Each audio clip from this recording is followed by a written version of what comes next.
The Solitary Reaper. First of all, let us discuss the poet William Wordsworth, one of the most romantic poets, ठीक है, जो बहुत ही romantic poets कहलाए जाते हैं, क्योंकि ये जो हैं अपने इनके काम में, इनकी पोइट्री में ज़्यादातर जो चीज़ें हमें नज़र आती हैं वो क्या हैं, नेचर से रेलिवेंट चीज़ें, ठीक है, नेचर के आसपास रहना, नेचर के मौजू पे बात करना, उसको ब्यूटीफाई करके प्रेजेंट करना, इमेजिनेशन की मदद से उसको खूबसूरत तरीके से बयान करना, हम तक पहुंचाना। तो विलियम वर्ड्सवर्थ का बहुत नाम है, ठीक है, एक बहुत ही मशहूर इंग्लिश रोमांटिक पोइट है। और ये जो पोइम है इसमें हम देखते हैं कि it is a very delightful poem by Wordsworth. इसमें क्या होता है जी, during his tour of Scotland, यानी कि स्कॉटलैंड में उसने एक टूर किया पोइट ने, ठीक है, and he came across a lonely and lovely maiden at work, यानी वहाँ फील्ड्स पे, एक खेतों पे, सरसब्ज़ शादाब जैसे वादियाँ होती हैं, वहाँ पे एक लड़की, जैसे कि टाइटल हमें सजेस्ट कर रहा है, the solitary reaper, she was solitary, she was all alone, she was aloof at that place, बिल्कुल अकेली थी, एंड शी वॉज रीपिंग मतलब she was cutting the grain, cutting and binding the grain, यानी जो अनाज था, जो कुछ भी फसल थी, उसको वो काट रही थी। अब होता क्या है जनाब, हम देखते हैं इस पोएम में इसका मेन जो थीम है, अगर हम इसके थीम्स की बात करते हैं तो इसमें एक तो हमें एवरलास्टिंग ब्यूटी जो है, एवरलास्टिंग ब्यूटी का थीम हम सबसे पहले इसमें एक्सप्लोर करेंगे। देखिए जनाब, आपको इसमें रेफरेंस हम देंगे सबसे पहले इसी पोइट की एक पोइम है डैफोडिल्स, जो आपने अपने मैट्रिक में भी आपने उसको स्टडी किया। डैफोडिल्स में भी यही same idea, that a thing of beauty is a joy for ever. John Keats का ये एक जुमला है जो बहुत ज़्यादा ओफन, यानी कि कोट किया जाता है, इसको बहुत मशहूर जुमला है, a thing of beauty is a joy for ever, यानी एक खूबसूरत शय हमेशा हमेशा के लिए हमें सुकून देती है, खुशी देती है। It is a joy for ever, a thing of beauty. अब वो a thing of beauty can be just any thing that is beautiful, ठीक है ना, it can be even autumn season, autumn का सीज़न भी होगा ना, ख़ज़ां के मौसम में भी आप ब्यूटी डिराइव कर सकते हैं। तो यही तो एक रोमांटिक पोइट की नेचर होती है। जॉन कीट्स भी रोमांटिक पोइट और विलियम वर्ड्सवर्थ भी। अब इन दोनों के दरमियान एक जगह पे जो है ना फ़र्क काफ़ी वाज़ेह जो है, जो कि नोटिसेबल है, कोटेबल है, वो ये है कि वर्ड्सवर्थ इस बात पे बहुत ज़्यादा ज़ोर देता था, एम्फसाइज उसका था कि इंसान जब भी कोई मतलब पोइट्री करे, कोई पोइटिक वर्क हो, तो वो इस तरह से होना चाहिए कि उसमें डिक्शन जो है, डिक्शन यानी सिलेक्शन ऑफ वर्ड्स जो है, चॉइस ऑफ वर्ड्स बहुत ही सिंपल होनी चाहिए, ताकि एक ले मैन, एक कॉमन मैन भी उसको पढ़ सके, उसको एंजॉय कर सके, आपके आइडिया को गेन कर सके। जैसे आपकी पोइम लेजर कितनी सिंपल मैनर में लिखी गई, जैसे ये पोइम द सॉलिटरी रीपर, इसमें आज कोई टफ वोकैबलरी नहीं है, डिक्शन इंतहाई सिंपल है और नेचर से बड़ी करीब तर है और बड़ी आसान अल्फाज में उसने बयान किए। लेकिन कीट्स और उस जैसे जो बाकी पोइट्स थे वो कहते थे कि पोइट्री एक बड़ी ज़बरदस्त, एक ज़बरदस्त किस्म का एक देखिए एक एक्टिविटी होती है, और उसको इतना कॉमन ना कर दें कि हर शख्स उसको पढ़े। ख़ास किस्म की बात ख़ास अंदाज में ही अच्छी लगती है। तो उनका ये कहना, जैसे कि आपने बनाया फियर्स पोइम, जब आपने स्टडी की तो आपने यकीनन उसमें ये चीज़ देखी है कि वो स्टडी करने के लिए आपको एफर्ट्स चाहिए, आपको काफ़ी थॉटफुल होना पड़ता है, आपको बहुत सी चीज़ों के लिए स्टडी करना पड़ता है, टीचर की गाइडलाइंस चाहिए होती हैं मीनिंग समझने के लिए। तो ये इन दोनों का फ़र्क था, और ये भी हम इस पोइम में देखेंगे जब हम इसकी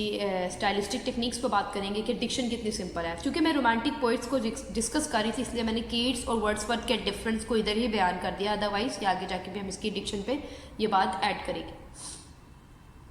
तो अब हम ये देखते हैं कि पोइट ने इस पोइम में एवरलास्टिंग ब्यूटी उसको बताया कि एवरलास्टिंग ब्यूटी क्या होती है। हमारे इर्द गिर्द नेचर में, चूँकि ये रोमांटिक पोइट्स हैं, तो ये नेचर को ही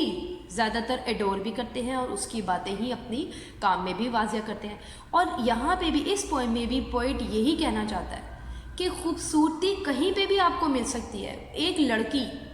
जो कोई आप देखें वो कोई रॉयल नहीं है, उसकी कोई रॉयल उसकी बिलोंगिंग्स में कोई रॉयल लाइफस्टाइल नहीं है, वो किसी रॉयल फैमिली से बिलोंग नहीं करती, वो एक पीजेंट की बेटी ही होगी, यकीनन एक फार्मर की बेटी होगी, और वो अकेली तन्हा एक काम कर रही है, फील्ड्स पे बिज़ी है। लेकिन उसकी आवाज़ इतनी खूबसूरत है कि पोइट को वो ब्यूटीफुल वॉइस जो थी, उसकी जो ब्यूटीफुल वॉइस थी वो इतनी अट्रैक्ट की, it was really that beautiful. वो जो आवाज़ थी इतनी थ्रिलिंग, इतनी ब्यूटीफुल, इतनी मेलोडियस कि उसने इसको एक ट्रिब्यूट दे दिया है इस पोइम की शक्ल में। जैसे वो देखिए डैफोडिल्स जो उसने फूल देखे, उससे इतना वो मुतासिर हुआ, इतना इम्प्रेस किया उन फूलों की खूबसूरती ने कि उसने उस पर पोइम लिख दी। और वो कहता है कि जब भी मैं उदास होता हूँ, मैं उस बारे में सोचता हूँ तो मुझे वही सुकून मिलता है। और यही इस पोइम के एंड में वो क्या कहता है, the music in my heart I bore, वो जो सॉन्ग था वो मेरे दिल में कैद है, तदफीन जैसे उसने उसको, मतलब दफन से मुराद, आई बोर का मतलब मेरे दिल में आज भी उसकी आवाज़ की वो जो खूबसूरती है वो आज भी है मौजूद। Long after it was heard no more, कहते हैं अब वो सुनाई तो मुझे नहीं दे रहा, मैं तो वहाँ से चला गया। वो लड़की उधर की लोकल सी, ये वहाँ स्कॉटलैंड में एज अ विजिटर था, ये चला गया वहाँ से। लेकिन कहता है वो आवाज़ की जो खूबसूरती है बेशक मुझे अब सुनने को नहीं मिलती, लेकिन जब भी मैं उसको याद करता हूँ तो मुझे वही सुकून, वही खूबसूरत आवाज़ जो है उसका वही इफ़ेक्ट मुझ पर क्रिएट होता है। यानी कि वो उसके लिए बिल्कुल, जैसे अभी मैंने सेंटेंस कोट किया, a thing of beauty is a joy for ever, जैसे कोई खूबसूरत अदा, किसी की कोई खूबसूरत बात, कोई खूबसूरत वस्फ, कोई अच्छाई, कोई नेकी, कुछ भी जो आपको खुशी देता है ना, जो खूबसूरत चीज़ होती है वो आपको हमेशा खुशी देगी। आप जब भी उसके बारे में सोचेंगे, जैसे आप देखते हैं ना रिट्रीवेबल होती है ना चीज़ें, जैसे कंप्यूटर में आप कोई चीज़ ऐड करती हैं, उसमें आप फॉर एग्जांपल आपका कोई इवेंट था, उसमें आपने पिक्चर्स ले ली और पिक्चर्स को सेव कर लिया। अब जब दिल करता है उस इवेंट के बारे में दोबारा सुनने के लिए वो वही पिक्चर आप निकालती हैं, वो वीडियोस देखती हैं, खुश हो जाते हैं। इसी तरह पोइट के जहन में, दिलो दिमाग में जो खूबसूरत शय, खूबसूरत चीज़, कोई खूबसूरत एक्सपीरियंस वो कैद है, वो उसने रखा हुआ है, स्टोर किया हुआ है। जब उसका दिल करता है वो उसको फिर से याद करता है और वही खुशी महसूस होती है। That is why he is called a romantic poet. अब इस पोइम की खूबसूरती इस बात पे है, जैसे कि मैंने पहले बताया, कि वो कोई ज़्यादातर जो कॉमन प्रैक्टिस थी अक्सर लोगों में होती है कि वो किंग्स के बच्चों की, क्वींस की बेटियों की, प्रिंसेस की बातें हो रही हैं इस तरह से, जैसे कि सारी एक्सपर्टीज, सारी खूबसूरतियाँ, सब कुछ जो है वो अमीरों के बच्चों के लिए या उनकी लाइफस्टाइल में है। लेकिन ये वो पोइट्स थे, ये वो राइटर्स थे जिन्होंने ब्यूटी जो है वो कॉमन पीपल में भी ड्राइव की और उनको अप्रिशिएट किया। लोग रोज़ेस के बारे में बहुत लिखते हैं, लेकिन इसने डैफोडिल्स की खूबसूरती को बयान किया। जॉन कीट्स ने ऑटम पे इतनी खूबसूरत पोइम लिखी, ख़ज़ां के मौसम को इस तरह से ब्यूटीफाई करके प्रेजेंट किया कि वाक़तन लगता है कि वो भी अपनी जगह बहुत खूबसूरत है। वरना नॉर्मली हर कोई जश्न बहारां इसी पे बात किया जाए, यानी कि बहार के मौसम को अप्रिशिएट करता है। तो ये इन पोइट्स की बड़ी एक ख़ासियत थी जो हमने इस पोइम में भी देखी, कि वो एक आम सी औरत, एक आम लड़की जो अपने ही बात में, अपने ही अल्फाज में गुनगुना रही है, यहाँ तक कि इतनी खूबसूरत आवाज़, क्योंकि वो अपने लोकल डायलेक्ट में बात गुनगुना रही है। पोइट को वो समझ नहीं आ रहा कि वो है क्या, किस बारे में है, लेकिन उसका साज, वो मेलोडी, वो टोन इस हद तक अट्रैक्टिव, ब्यूटीफुल और ख़ूबसूरत थी कि वो इसको एंजॉय करता रहा। उसको वहाँ ठहर के उसने सुना, और वो जो एक इमेजिनेटिव से मतलब पासस बाय के लिए कहते हैं ना कि स्टॉप हियर और जेंटली पास, या तो इधर रुक के खूब आराम से उसको सुनो। यानी वो नहीं चाहता था, जिस लम्हे वो उस आवाज़ को सुन रहा था, वो नहीं चाहता था कि कोई भी उस आवाज़ को डिस्टर्ब करे, उस लड़की की आवाज़ को, यानी कि वहाँ पर खामोशी रहनी चाहिए। उसको वो एज इट इज़ इंजॉय करना चाह रहा था, रैलिश करना चाह रहा था, और वो नहीं चाहता था कि लड़की को पता चले कि उसको नोटिस किया जा रहा है, ताकि वो जिस तरह से गुनगुना रही है, अपने ही काम में मसरूफ़ साथ साथ गुनगुना रही है, वो अमल जारी रहे। फिर इसमें हमने एक चीज़ देखी है, देखिए जी, एक तो इसमें हमने ब्यूटी को देख लिया और हमने देखा कि उसने जब उस लड़की की आवाज़ को अप्रिशिएट करना था, उसकी खूबसूरत आवाज़ को, तो उसने किसी रफ़ी, नुसरत फ़तेह अली ख़ान या किसी और बहुत मशहूर सिंगर से उसको कंपेयर नहीं किया। उसने नेचर के ही मतलब बर्ड्स, नेचुरल बर्ड्स जो हैं, कुकू बर्ड और नाइटिंगेल, उसने मिसाल भी बुलबुल और कोयल की दी। इसलिए आप देखें ना, इंतहाई रोमांटिक पोएम है ये। जिसमें नेचर के दरमियान, अच्छा वो लड़की काम भी नेचुरल ऑब्जेक्ट्स के इर्द गिर्द कर रही है, खेतों पे काम कर रही है, कुदरत के करीब तर, और ऐसे लगता है जैसे वो खुद भी कुदरत का ही एक हिस्सा है। इंतहाई खूबसूरत आवाज़, और उस आवाज़ की खूबसूरती हम तक बयान करने के लिए पोइट ने क्या किया है, पोइट ने मिसाल भी नेचुरल ऑब्जेक्ट्स की दी। उसकी मैचलेस, वो जो उसके सॉन्ग की जो मैचलेस ब्यूटी है उसको प्रेजेंट करने के लिए पोइट ने नेचर के ही ऑब्जेक्ट्स यानी बुलबुल और कोयल, और उन दोनों की आवाज़ किस लम्हे पे आवाज़ जो इतनी खूबसूरत तरीन होती है। देखिए, एक होता है आपको प्यास लगी है और आपने एक गिलास पानी पी लिया, ठीक है, आपको सुकून मिला। एक होता है आपको प्यास भी नहीं लगी, वैसे ही आपने एक गिलास पानी में पी लिया, अब उसका वो मज़ा नहीं, वो सुकून नहीं।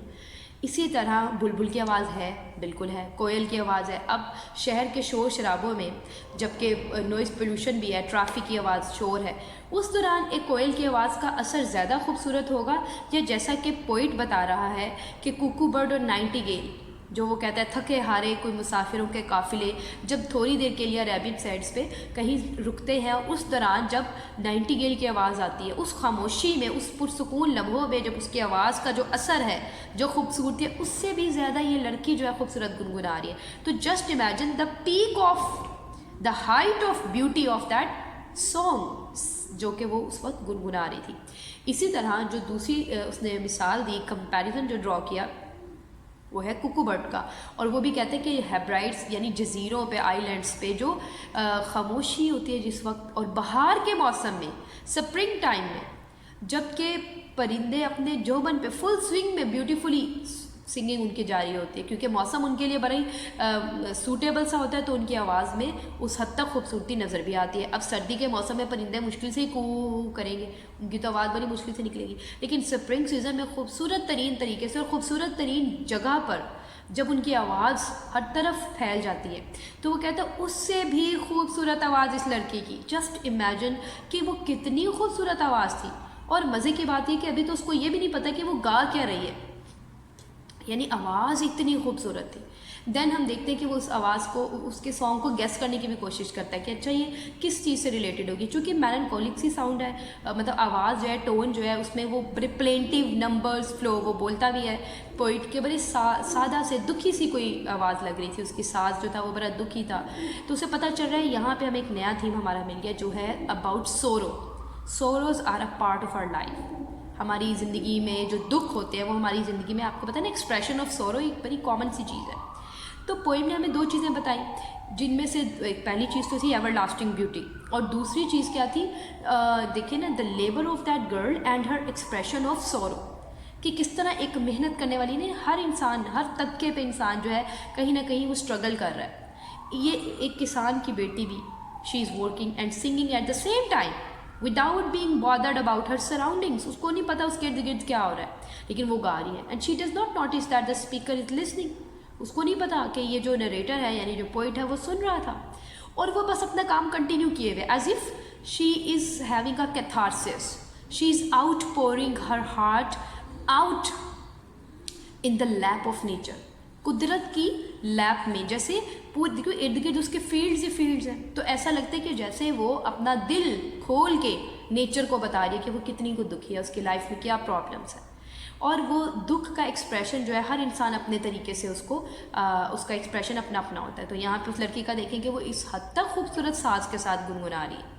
और टुवर्ड्स द एंड भी पोइट दोबारा से ये चीज़ हमें क्लियर कर देता है कि इस हद तक खूबसूरत आवाज़ थी कि वो कहते हैं कि कितना अरसा हुआ मुझे उसको सुने हुए, लेकिन आज भी वो आवाज़ उसी तरह से, उसकी खूबसूरती जो है आज भी मेरे दिल में है।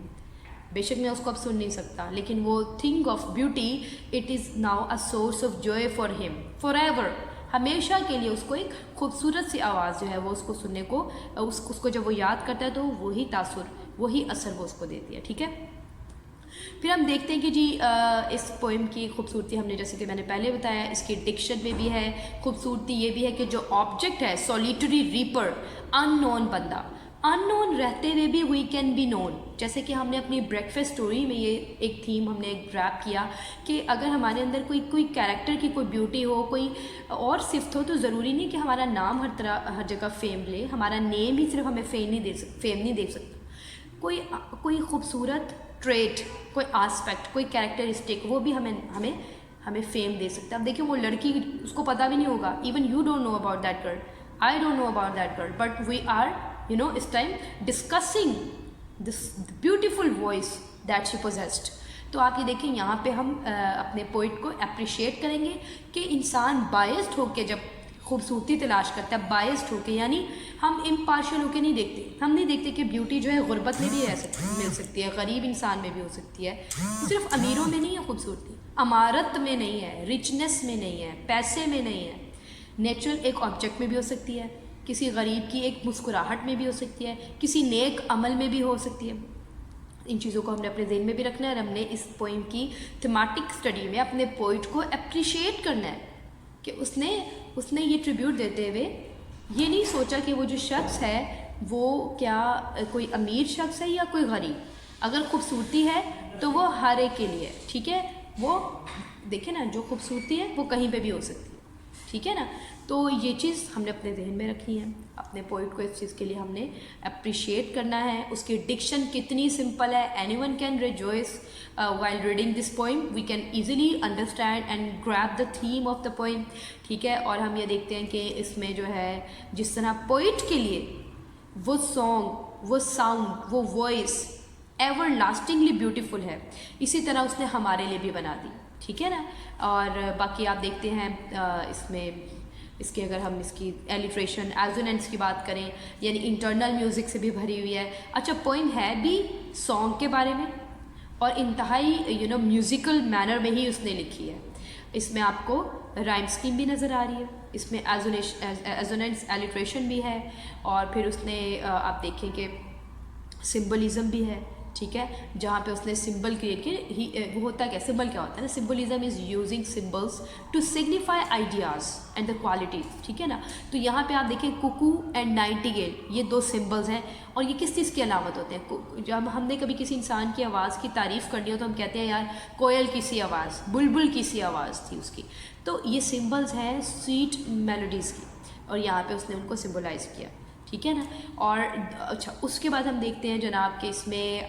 रन ऑन लाइन भी है, इंजैम्पमेंट भी है, आइडियाज़ जो है वो from one line to another line वो लिंगर कर रहे होते हैं। जैसे when he says breaking the silence of the seas among the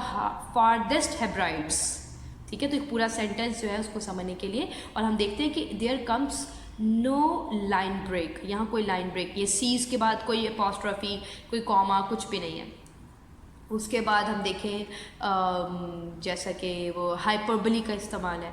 एग्जैजुरेशन है, जब वो कहता है the well profound is overflowing with the sound. अब इसी लाइन में इंजैम्पमेंट भी है और हाइपरबली भी है। वो कहते हैं ओवरफ्लो कर रही है पूरी वादी उसकी आवाज़ों से। तो ओवरफ्लो करने से मुराद थोड़ा सा एग्जैजरेटिव इसलिए बंदा हो जाता है पोइट, ताकि वो हमें उस इम्पैक्ट का अंदाज़ा हो सके, intensity of the beauty of that sound वो शेयर करने के लिए वो हाइपरबली का इस्तेमाल करता है, ठीक है। तो ये चीज़ें आपने में राइम स्कीम क्वाइट ऑब्वियस है और इंतहाई ब्यूटीफुल पोएम है। आई होप ये सब चीज़ें आपको क्लियर हो गई।